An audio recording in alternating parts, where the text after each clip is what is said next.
జనవరి 12న స్వామి వివేకానంద జయంతోత్సవం సందర్భంగా జాతీయ యువజన దినోత్సవం మరియు సంక్రాంతిని పురస్కరించుకుని శనివారం అనపర్తి నియోజకవర్గం రంగంపేటలో ప్రముఖ శాండ్ ఆర్టిస్ట్ దేవిన శ్రీనివాస్ కుమార్తెలు సోహిత ధన్యతలు సేవ్ కల్చర్ అన్న నినాదంతో సైకత శిల్పం రూపొందించారు. 14 అడుగుల వెడల్పు 6 అడుగుల ఎత్తుతో ఈ సైకత శిల్పాన్ని 8 గంటల పాటు శ్రమించి రూపొందించారు. ఒకవైపు స్వామి వివేకానందుడు, మరోవైపు సంక్రాంతి వాతావరణాన్ని ఈ చిత్రంలో చూపించారు. నా పేరు దేవిన ధన్యత, మా అక్క పేరు సోహిత. మాది తూర్పుగోదావరి జిల్లా రంగంపేట. మేము వివిధ జాతీయ అంతర్జాతీయ దినోత్సవాలకు సైకత్ శిల్పాలను చేస్తూ ఉంటాం.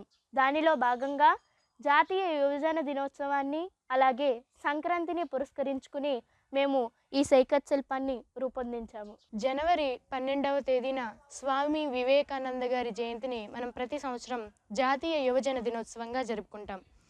ఈ సందర్భంగా జాతీయ యువజన దినోత్సవాన్ని, సంక్రాంతిని పురస్కరించుకుని సేవ్ కల్చర్ అనే నినాదంతో మేము ఈ సైకత్ శిల్పాన్ని రూపొందించాము.